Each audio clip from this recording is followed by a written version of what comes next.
Okay. Huh. Yeah. So last time we saw an example of an ergodic action. So I'll recall that example. So first we started with the circle S1 and the Borel sigma algebra on S1. And then what we did is we defined the measure on S1, which was just the push forward of the measure given by the exponential map from 0, 1 in the interval 0, 1 to S1. So we have this map phi from 0, comma 1 to S1 phi of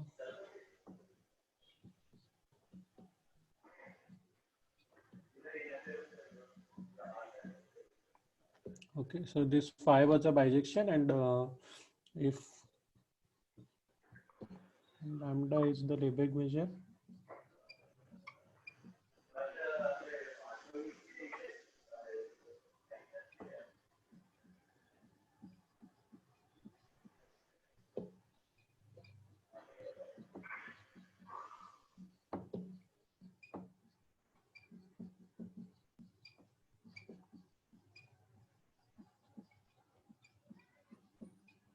so we got the measure on S1 by pushing this lambda forward using this map phi.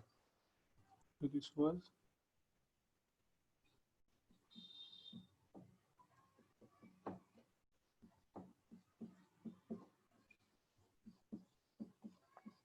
so this mu is a probability measure, and we saw that the map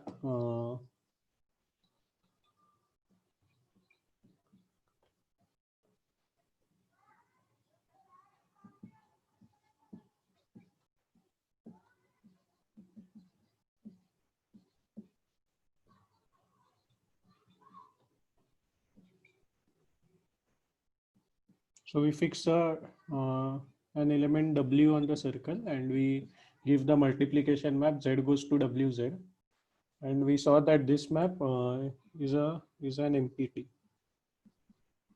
measure preserving transformation. And then we defined the action of Z on S1. So we define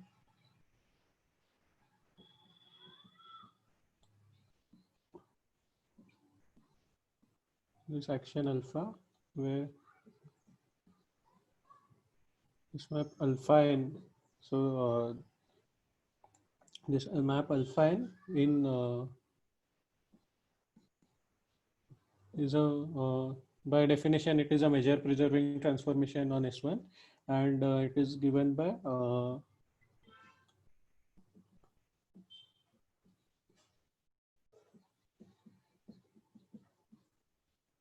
multiplication by this W naught raised to n, where we fix a W naught. And as we saw, this is just equal to this.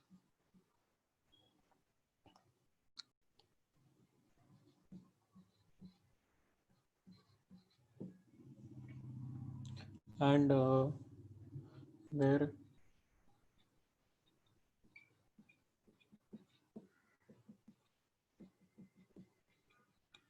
and then we saw the result that when this action is ergodic. So we proved this last time that this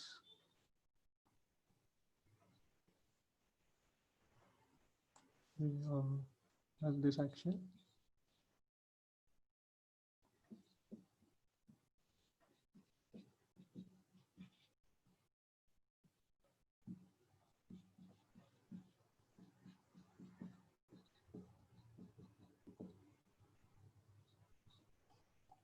So the angle, I mean the angle which by angle I mean phi inverse of W naught. So the angle of W naught from the x-axis.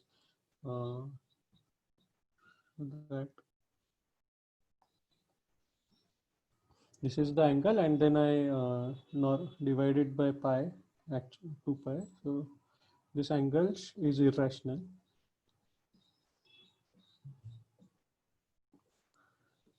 This is the same as saying that W naught raised to,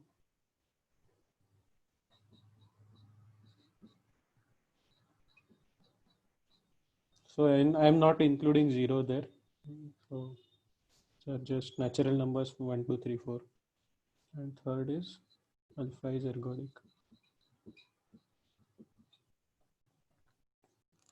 So yeah, so we proved this. So we got an example of an ergodic action. So today I'll give another example, but I won't be proving anything because that the theory required is fairly deep. So I'll just be stating whatever is the case. So this example is from probability. So okay, so I'll give another example.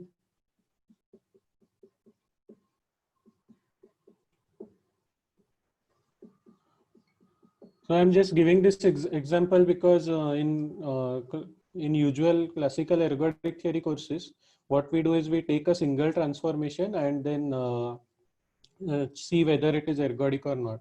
So that is equivalent to like seeing if we assume the transformation is invertible, that is equivalent to checking if the uh, action, so we get a measure preserving action.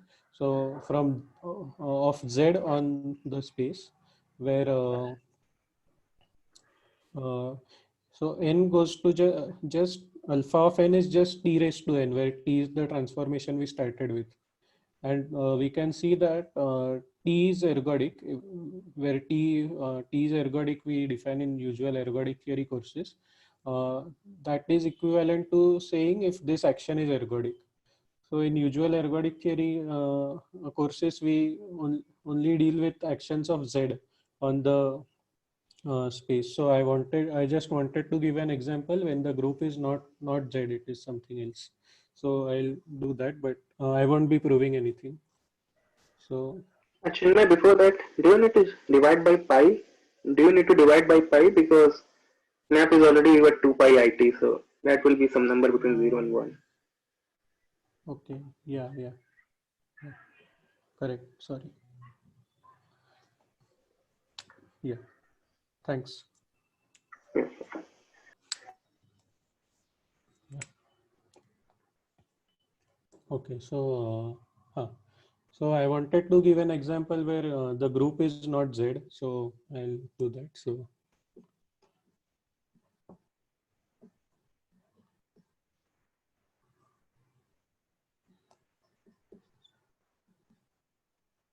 this is like a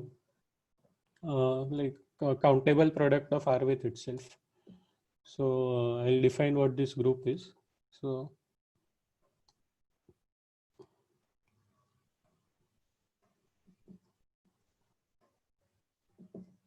so this is a subgroup of the permutation groups on natural numbers.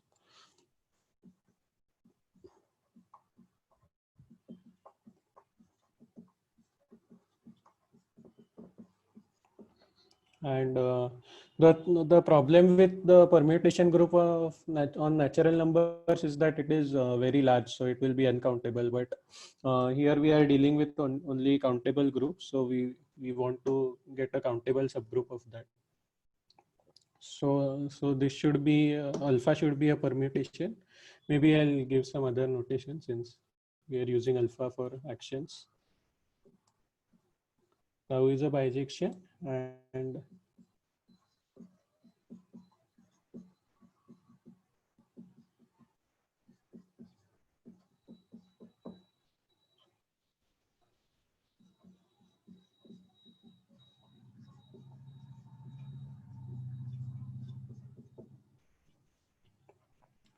so I mean, this tau should fix all but finitely many elements of n. Uh, so there should be a finite subset outside which it fixes every point. And on f it can move freely, like however it wants. So it is easy to see that this S infinity is indeed a subgroup of the permutation group on n. So and we can see that this is countable also because uh, so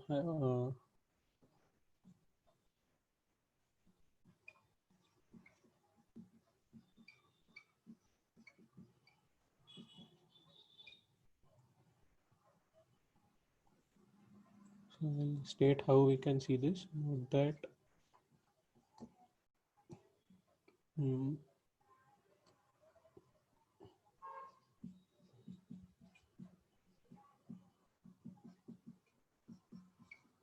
so if we fix the finite subset of n, this set uh,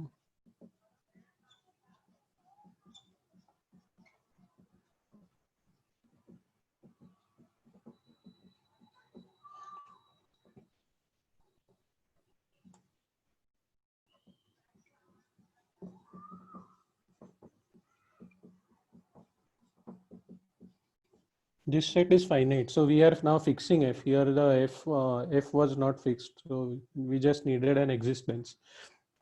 So if once we fix an f, this set where all bijections from n to n such that outside that f tau of n equal to n. So this set is finite.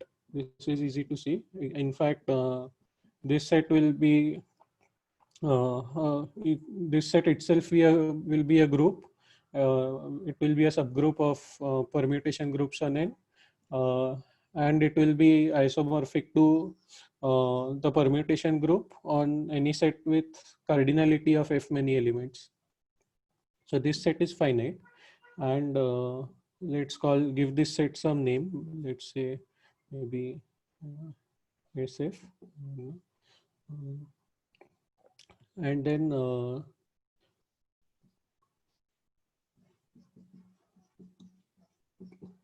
note that S infinity is just the union over all.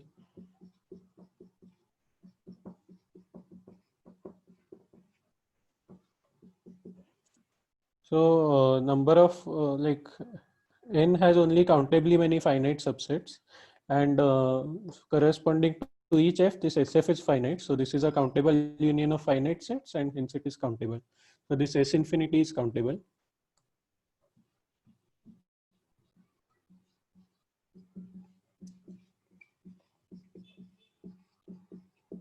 And so now we have the group. So now we will define the measure space. So so let P be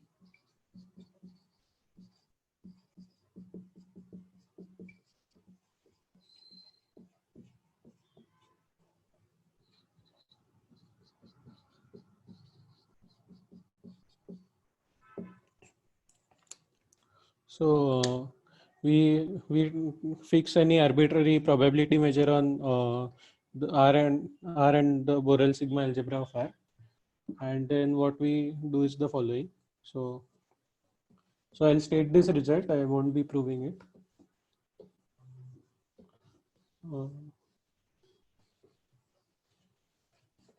it is a special case of a result in probability called the Kolmogorov consistency theorem.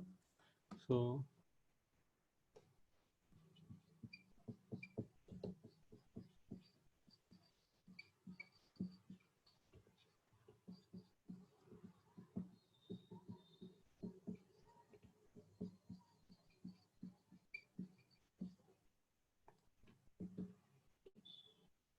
so we have this probability measure on R.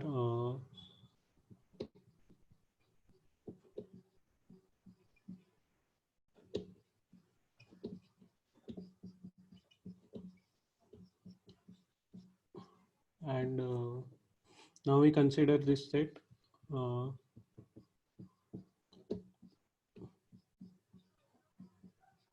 this R raised to n, which is the countable product of R with itself, and so with the product topology, and then we take the Borel sigma algebra, and and this result states that if we take any finitely many subsets, I mean Borel subsets of R, so so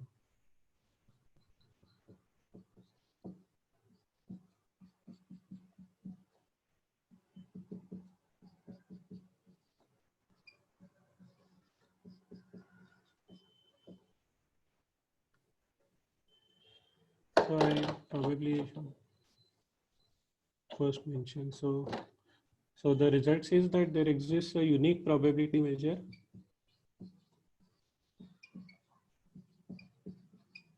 P tilde on this sigma algebra. So on this space R raised to n along with this sigma algebra. So if we have a topological space, the sigma algebra is always the Borel sigma algebra. So I won't be mentioning it.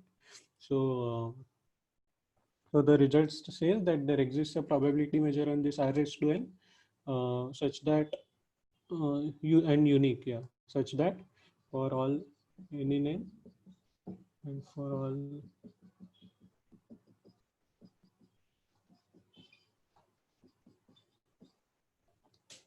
measurable subsets of R E1, E2, En, this P tilde of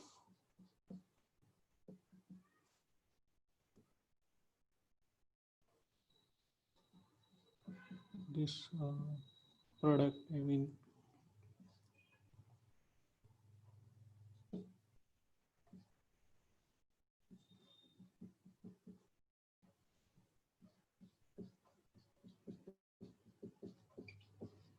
so I only have, so why is this in the sigma algebra? Because we are making some restriction. So this E1, E2, En we only have from 1 to n. So after that we'll be considering this to be a part of R, will to be equal to R. Each EI will be equal to R, where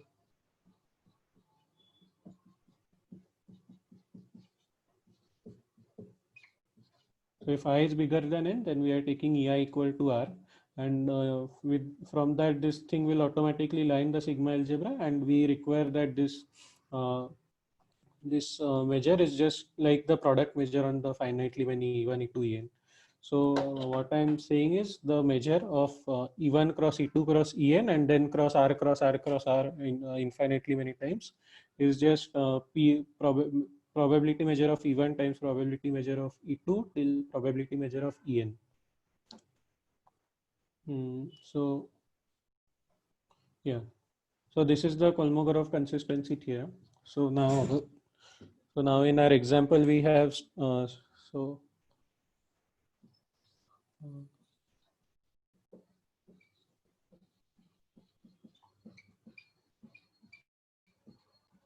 is this visible? Because the I think the ink has, I mean, Yeah, it is. Yeah, Fine. it's visible. Okay, because I might need to refill the ink. So okay. So coming back to our example, we have this probability measure P on R. So we using this result, we get a probability measure P tilde on R raised to n. And now we will give an action of this S infinity on this space R raised to n. So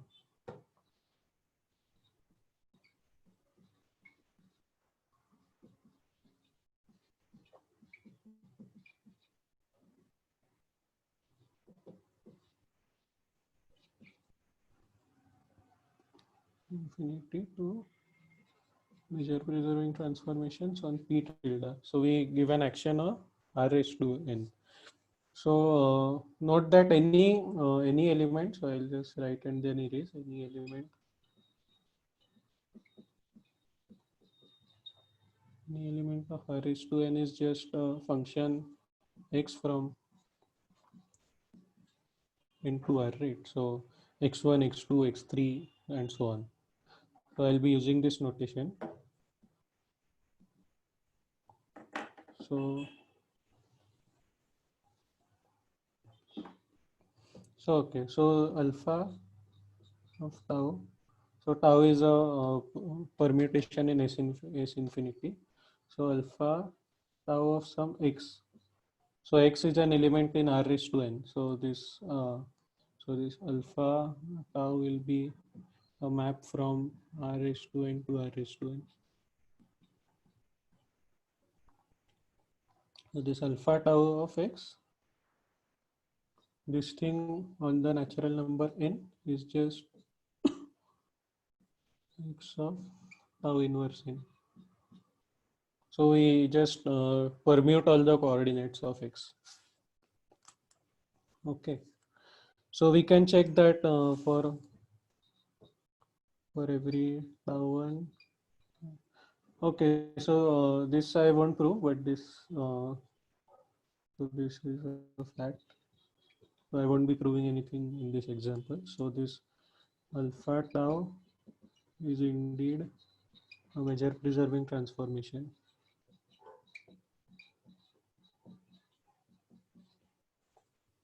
Okay, and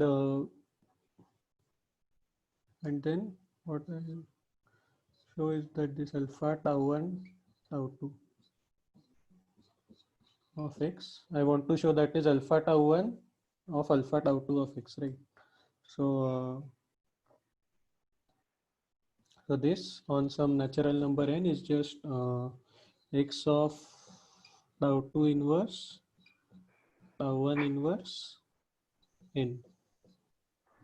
Okay, but then by definition of this alpha, we just get this is equal to alpha of tau 2 of x, this element at whose, and we take its tau 1 inverse nth coordinate. This is just by definition of alpha. So alpha tau 2 x of this coordinate will just be tau 2 inverse of x of tau 2 inverse of this coordinate. So this will be equal to this, and then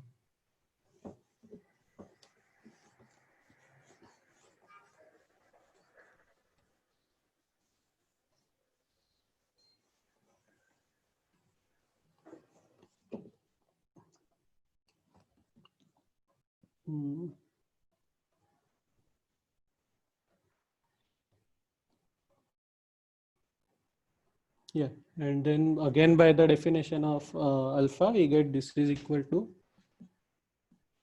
alpha tau 1 of alpha tau 2 of x and nth coordinate of this. So this is true for every n. So we get that alpha tau 1 tau 2 of x is just alpha tau 1 of alpha tau 2 of x. So hence this alpha is indeed a group homomorphism, and so we conclude that alpha is a measure preserving action. This is because we are assuming without proof this fact that this alpha tau is a measure preserving transformation. So alpha is a measure preserving action, and our result states that this main result is that alpha is ergodic.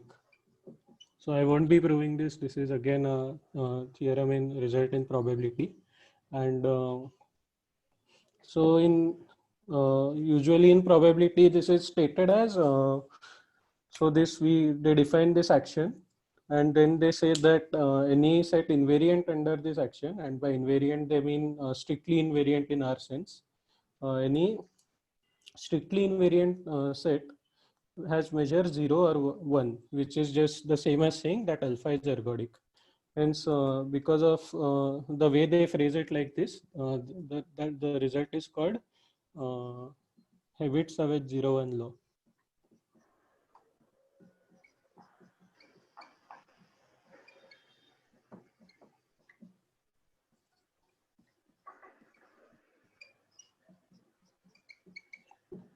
So I won't be proving this.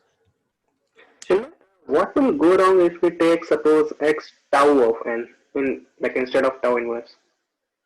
Oh, then it won't be a homomorphism, I think.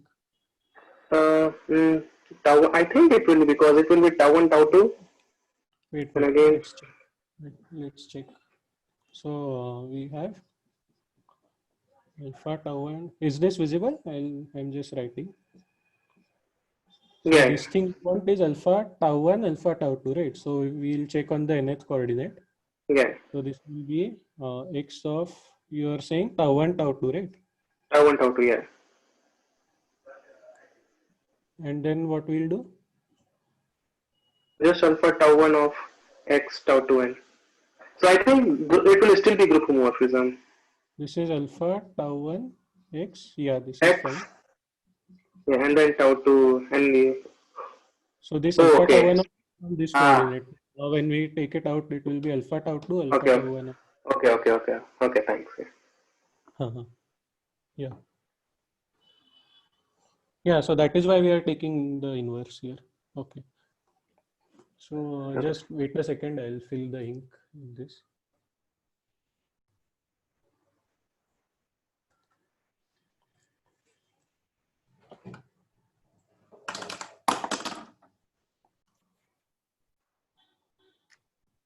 यार ये savage word ये लोग क्यों use किया? Huh? Periodic action. So now I'll give some an example of ergodic representations. So I'll recall what are ergodic representations. So this, okay, I don't know, this is still not working somehow.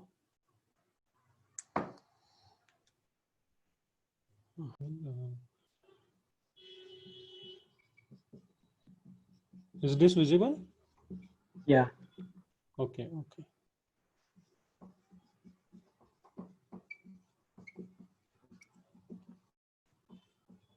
So we have this pi from,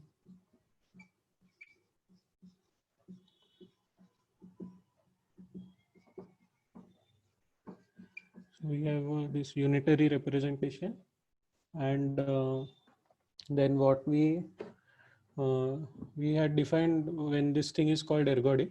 So this is called ergodic.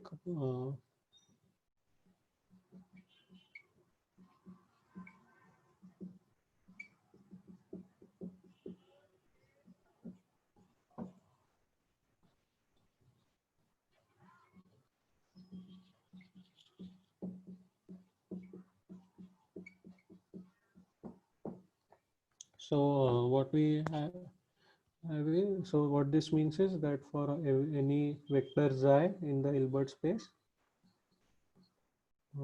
pi g xi equal to xi. So if pi g of xi is xi for all g in the group, then that implies that xi equal to 0. So this is what is meant by an ergodic representation if this statement is true for pi. Okay. So now so given any discrete like action of G on any set, so I will construct a Hilbert's, unitary representation out of it, and then we'll see when those are ergodic.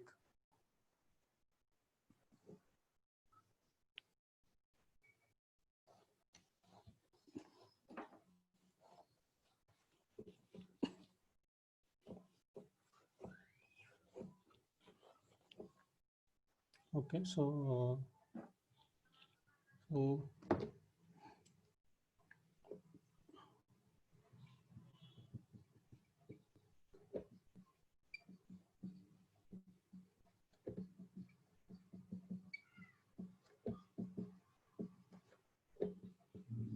by discrete, I mean I am not considering any topology anywhere. It is just a usual group action on any set.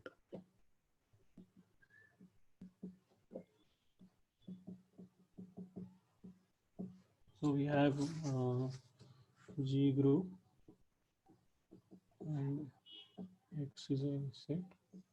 So here, I mean, I'm fairly sure, I don't know exactly, but I'm fairly sure we won't require that G is countably infinite here in this situation. It can be any group, and X is also any set, no restrictions on its size. So G is a group, X is a set, and we have an action beta of G on X. Now what we do is we associated to X, we have the Hilbert space L2 of X.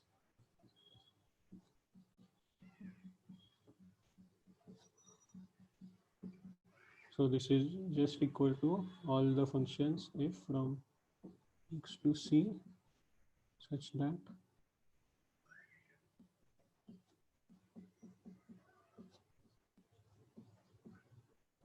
So we saw that this is this is a Hilbert space with inner product.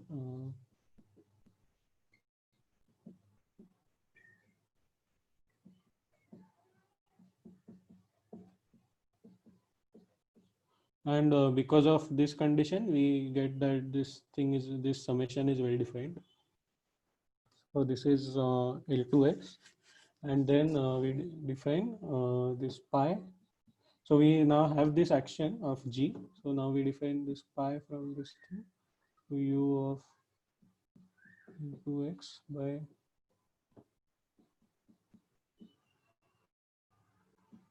so this pi g of f we want again to be an L2 function. So to be an element in L2x. So this thing evaluated at x, we define it to be f of g inverse x. So where again, I mean by gx, I mean beta g of x.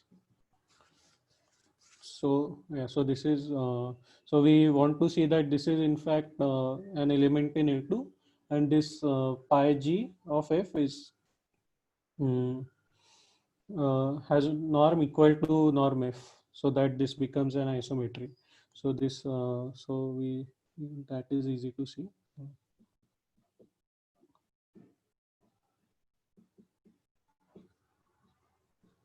Since this action of g acting on small g acting on this x, it just permutes all the elements of x.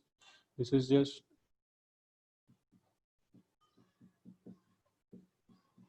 so hence this thing, but this thing is non pi g of f square, and this thing is just norm f square. So this is an isometry, and again, like we can see that pi g1 g2 of f of x is again f of g2 inverse g1 inverse x, again like we did before. This is just pi g2 of f evaluated at g1 inverse x, which is just pi g1 pi g2 f evaluated at x. So this is a homomorphism, I mean, and hence what we get is that pi g times pi g inverse equal to pi g inverse pi g equal to identity. So pi g is invertible and an isometry. So pi g is a unitary. So I'll write that.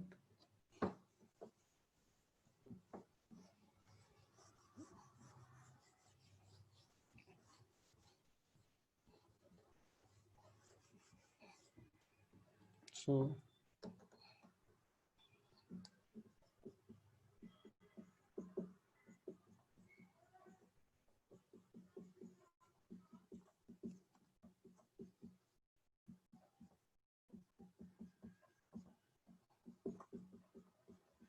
E is the identity element in G, and we can easily see that pi of E is just the identity operator on L2x, because here it's just f of E inverse x, that is just f of x. So, so this is just identity.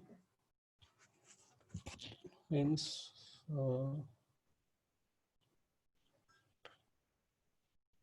yeah, hence pi g is invertible, and we already saw it is an isometry.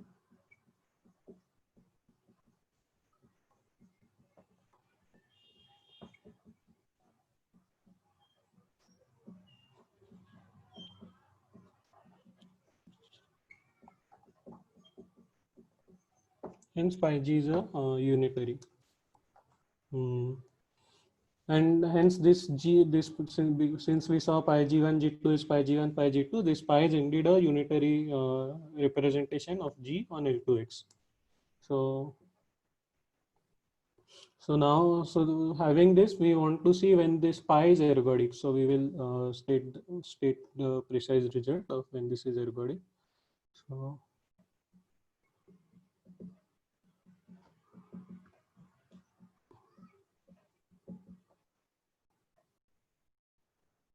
Finally.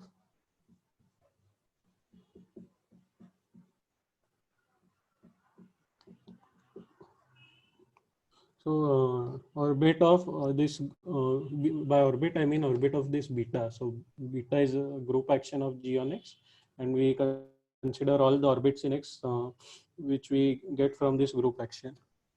So every orbit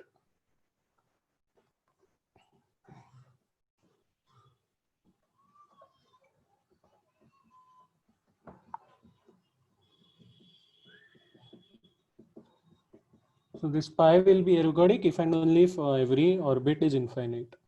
So we prove this is quite a simple result.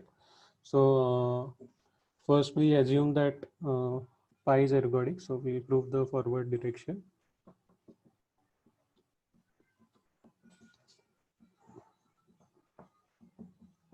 And suppose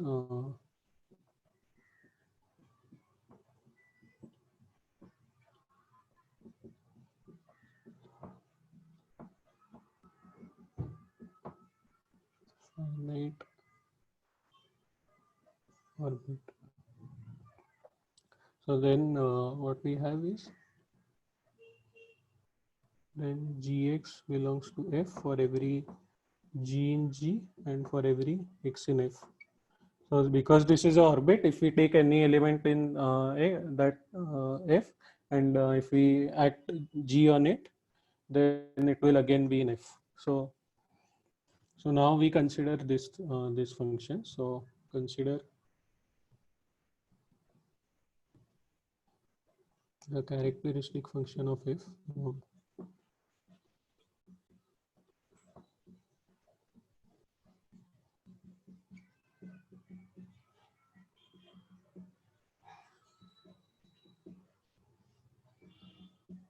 0 if X is not in F. So yeah, I mean finite, and I'll also say non-empty. Just we don't want empty orbits. Yeah, I mean just to be safe, I'm mentioning. I don't know if the empty set is even considered an orbit or not. I think it should not be because I mean you are acting at least on one element, right? Yeah, but yeah, just to be safe, I'll just leave it there. I mean,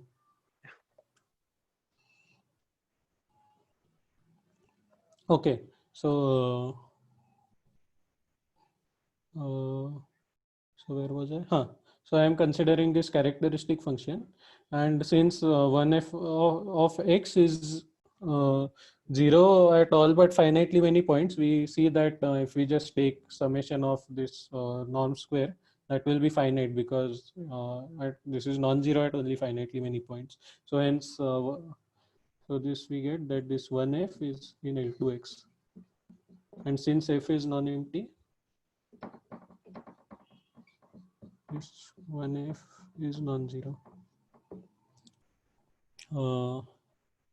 And what we will now see is that this 1f is an invariant vector under pi, so and which will make pi not ergodic, so which is a contradiction. So so what we will do is this, we will see pi g of 1f of x. This is just 1f of g inverse x. So if x is in F, then G inverse x is also in F. So this is 1. So that is fine. So this is 1 if x is in F. But when x is not in F, then so we see that x inverse G inverse x is also not in F because x is outside the orbit. So if I'll just mention it here, if G inverse x is in F, then G inverse x is in F, which means x is in F.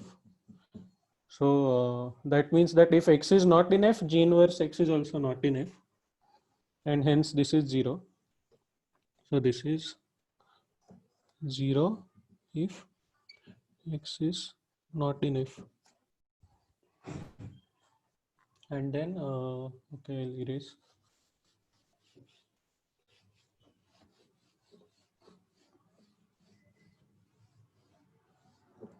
And hence this is just, I mean, 1f of x. Hence 1f is pi invariant.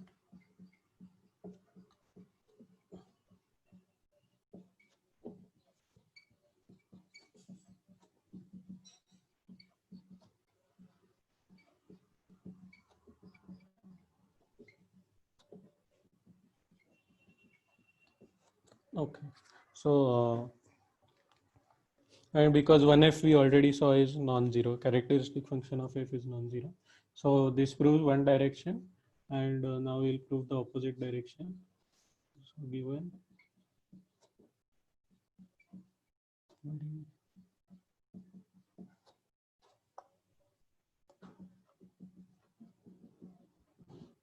so now we want to prove that pi is ergodic. So then let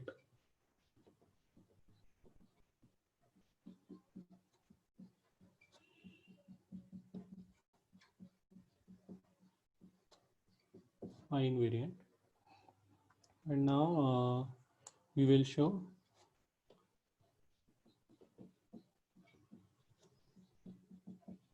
f equal to 0. So what we'll do is we take any arbitrary element x naught in the set and we'll show f of x naught is 0. And since x naught is arbitrary, that will show that f is 0. So fix x naught in x arbitrary. Now what we have is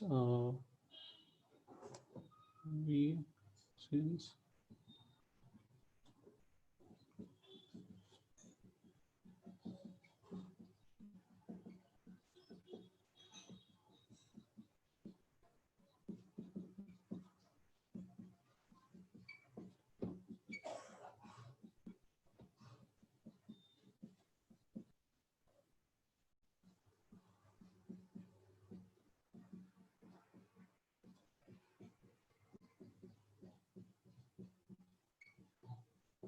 so hence this is by definition f of g inverse x is f of x for every. So now this, since this is true for all x, this is true for x naught also. So f of g inverse x naught is f of x naught for all g belong to g. So now let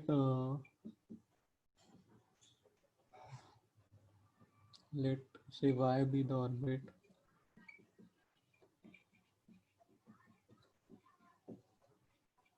of x naught. Then we get that then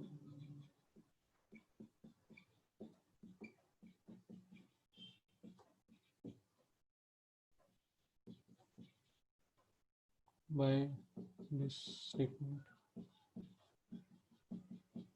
because any x will look like some g of x naught, and since that is some g inverse of x naught, so by this star, this we get this equality, and hence what we get is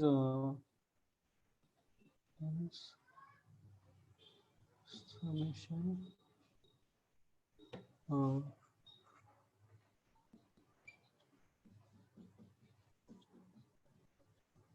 so this we take f mod fx square for all x in the orbit and sum over it, and this is less than or equal to summing over all the elements in x. But since f is in L2, this is finite. So hence, but we saw that fx is just fx naught.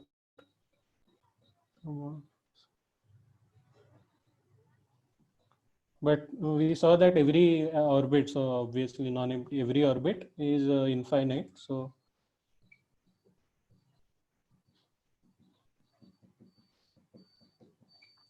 So if we sum this constant infinitely many times, then it is still finite. So hence that constant must be 0.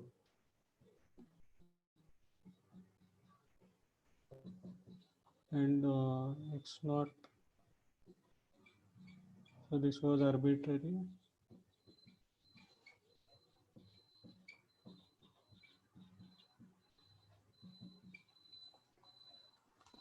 Okay, so yeah, so maybe I will, sorry, f equal to 0. So I'll stop today, and then next time we will see like two special actions. So one is the left regular action of G on G, and the other is the conjugate action of G on G. So that is just like a comment on what happens in those cases using this, whatever we have proved now. So that is also not very difficult, but we are almost out of time. So I'll do it next time. Can Any you leave the question? board for 1 minute? Can you just leave the board for 1 minute? I haven't written Leave it the, completely. Yeah, just okay, like leave it as it is. Yeah. okay.